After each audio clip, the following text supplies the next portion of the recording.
Hello people of YouTube and welcome back to another The Life and Times of series episode. Of course, if you haven't been keeping up to date with the channel, I've basically started a mini-series called The Life and Times where I'm going to be going through all the Narnia characters, all the humans, basically every character in the entire Chronicles of Narnia series, and basically talking about their life and times in the series, in the Chronicles as a whole. So I've already done Peter and Susan, so of course we are now on to Edmund, who is definitely in my top little circle of favourite characters, hence my YouTube name of course. And I will explain why Edmund is one of my top favourite characters in the series. So we're going to jump straight onto this. So ages.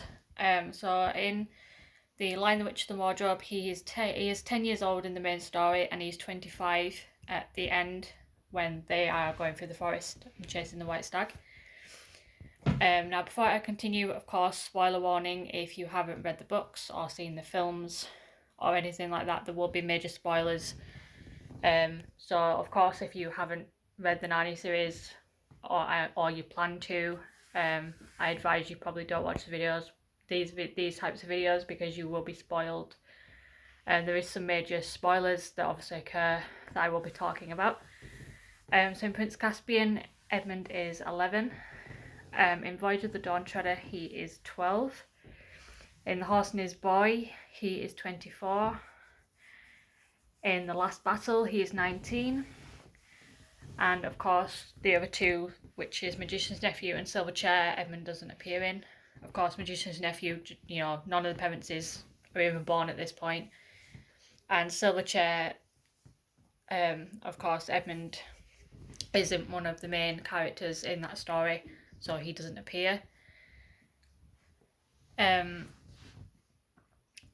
So out of the 7 books, he appears in 5 out of the 7.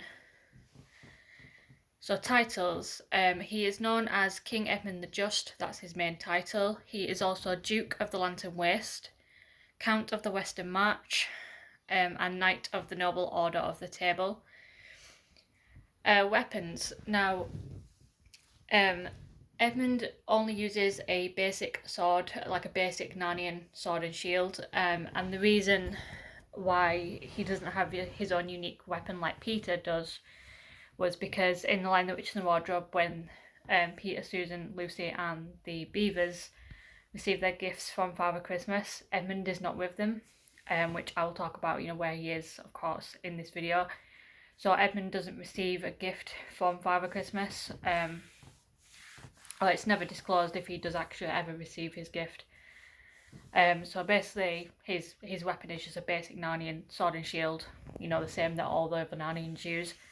And he does also use a electric torch, which I think is, don't quote me on this, but I do believe that's movie exclusive, because obviously he does have a torch in the Prince Caspian movie in the 2008 version, and of course in the 2010 Voyage of the Dawn Treader, he does get this torch back.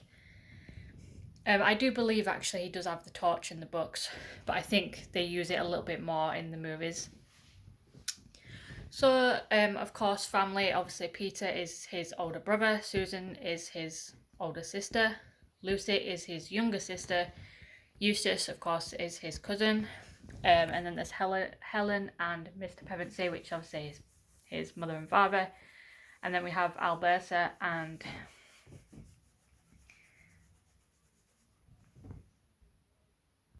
Harold and Alberta. Sorry, I just had to quickly skip something. There just something went on there. So Harold and Alberta is his aunt and uncle. So going through obviously major plot points in the story. So starting with Magician's Nephew, we can skip because obviously he doesn't appear in that. So in The Lion, the Witch and the Wardrobe, obviously Edmund, along with his siblings, Peter, Susan and Lucy, are sent away during the war with the bombs dropping on London. They're sent away to the countryside. So basically, once Lucy enters Narnia and once she comes back, and basically she tells Her three siblings, you know, there's a forest, there's snow, I've met a fawn. Edmund is kind of cruel to her. Basically, he's a bit of a brat, essentially, in The Lion, the Witch and the Wardrobe. He's a brat, a bit of a bully, especially towards Lucy, and he's very spiteful. And he's a character that he basically thinks of himself and nobody else. So basically, when Lucy says, you know, that there's a forest, I've been to a different world, Edmund initially says, I think in the 2005 film, he says, "Oh, I believe you. Didn't I tell you about the football field in the bathroom cupboard?" You know, he basically makes the situation 10 times worse.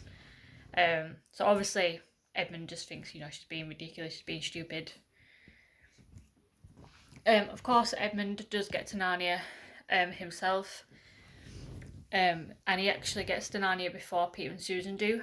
Now, essentially, I believe it works different in the book compared to the movie. I think in the book they're playing hide and seek, and Lucy goes back to the wardrobe to, you know, see whether or not, you know, it was a dream or whether she just imagined it. And obviously she goes back to Narnia, and Edmund follows her. But in the movie, Lucy goes back to the wardrobe like in the middle of the night, and Edmund just happens to be awake. He happens to be at the toilet, and he basically sees her and he ends up following her. So Edmund ends up obviously in Narnia. He's bewildered that it's actually a real place, but he doesn't know where Lucy is. So essentially, he just walks around aimlessly trying to shout her name. No response of her. But instead of running into Lucy, he ends up running into the White Witch. Now, the White Witch initially is obviously very concerned that, you know, son of Adam has gotten into Narnia. But she does end up tempting him with a warm drink and some Turkish delight. And she basically finds out from Edmund that he is, of course, one of 4 siblings, which is obviously part of the prophecy. That Lucy had been to Narnia before and had met a fawn called Tomness. And basically the Queen tempts Edmund and says, you know, if you bring your family to me, I will make you king. You know, you'll rule over all of them. You know, you'll live in a castle filled with Turkish delight. So basically, the Queen leaves, and Edmund does reunite with Lucy. The two of them go back to, you know, the normal world, and Lucy is very excited that now she has Edmund as a witness that the place is real. But instead of backing up Lucy, Edmund basically tells Peter and Susan, "Oh yeah, we were just playing the game. You know, it would just basically, you know, of course it's not real. We were just playing around," which of course upsets Lucy. So obviously that just adds to the whole spitefulness of Edmund's character in The Lion, the Witch and the Wardrobe. So eventually, Edmund, Lucy, and Peter and Susan do eventually all go to Narnia together. And this is where Peter and Susan now find out, you know, Edmund had been lying before. The fact that, you know, he said that they'd been just playing.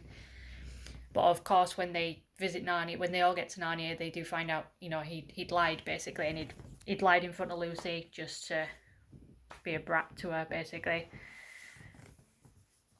So basically, all of them decide on to visit Tomness, but because of what Edmund had told the White Witch, that, you know, Lucy had met a fawn.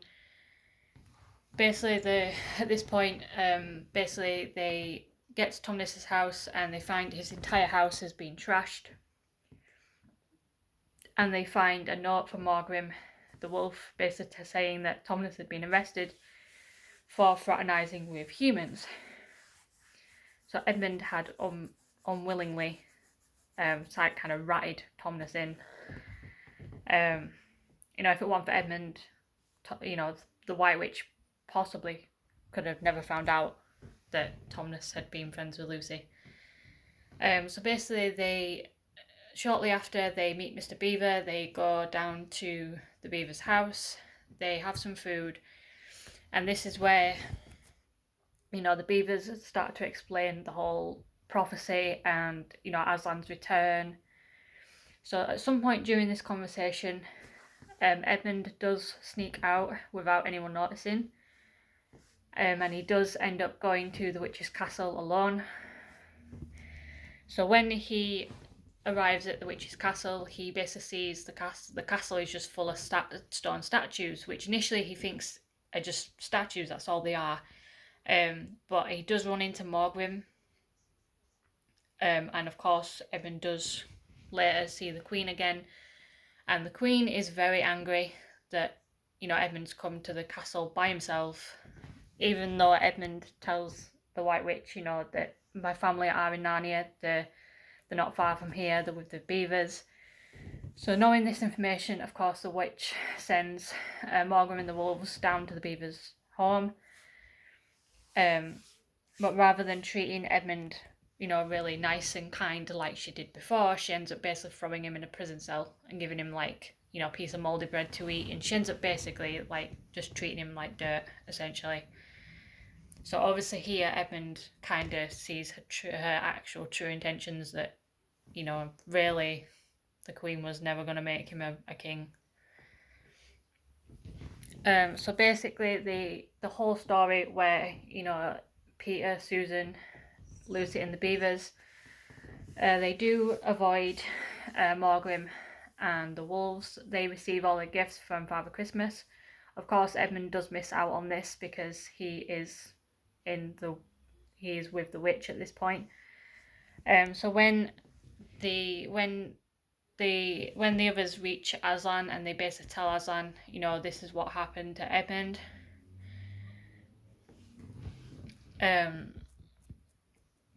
Basically, the witch sends Morgrim to Aslan's camp, and Morgrim ends up attacking Susan and Lucy. But they do get help from Peter, and Peter manages to slay Morgrim. One of the other wolves, I do believe flees, and Aslan basically sends a party to go after this wolf, because he knows, right, this wolf will lead you to where the witch is, and that's where Edmund will be. So essentially Aslan does it as like a rescue mission. So Edmund is later rescued, and he speaks to Aslan in private. Basically, Edmund now sees the error of his ways in what he's done. So he does reunite with his siblings, but it isn't until they get news that the Queen is coming to have a meeting with Aslan. So essentially the Queen basically says, you know, Edmund is a traitor. You know, the law states all traitors belong to the Queen herself, and she has a right to do whatever she wants with them. So essentially, the White Witch and Aslan have a talk in private, and during this talk, Aslan basically offers his life for Edmund's,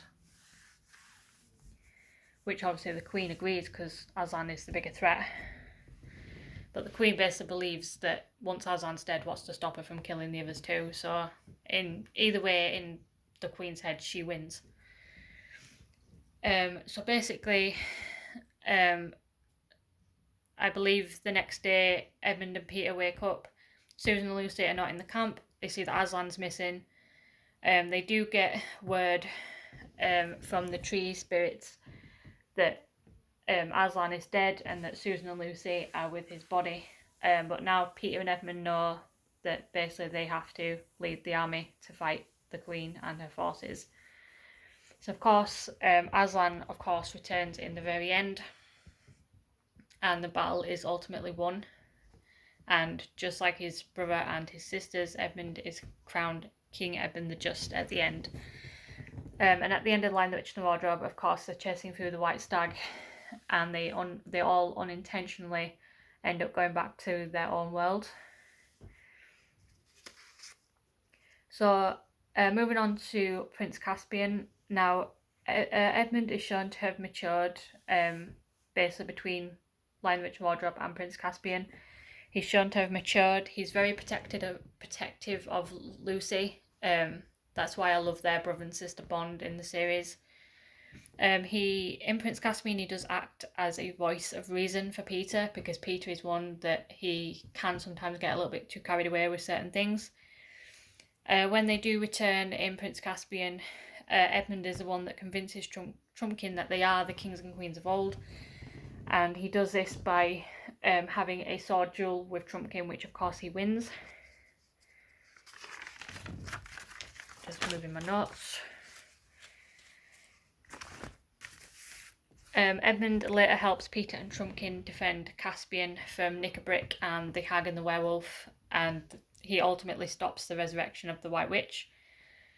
And Edmund ultimately witnesses Peter duel Miraz, and of course he does participate in the Battle of Baruna, well, the battle in the Prince Caspian story.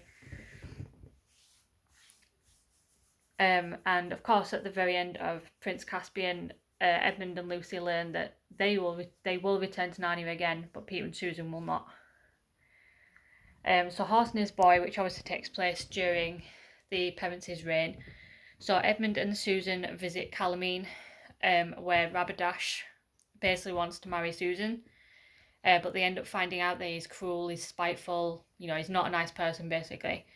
So basically there is an attack on Archenland, which I think Rabadash orders, and basically Edmund is one of the few that lead the army to defend Archenland and fight.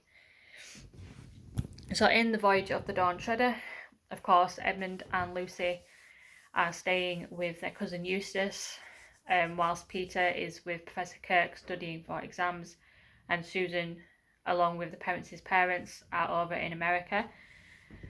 So basically they end up travelling on board the Dawn Treader ship with Caspian and Caspian's crew, and their mission is to find the 7 missing lords of Narnia, which are basically friends of Caspian's father that basically Miraz had banished. So basically Caspian wants to know where they are or what's happened to them.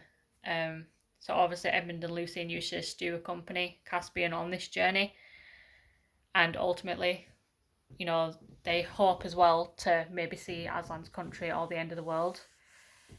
So at the very end of the Voyage of the Dawn Treader, Edmund and Lucy are told, like Peter and Susan were, that they are too old to basically return again, and they're told that they need to learn to know Aslan in their world, but he's known in the human world by another name,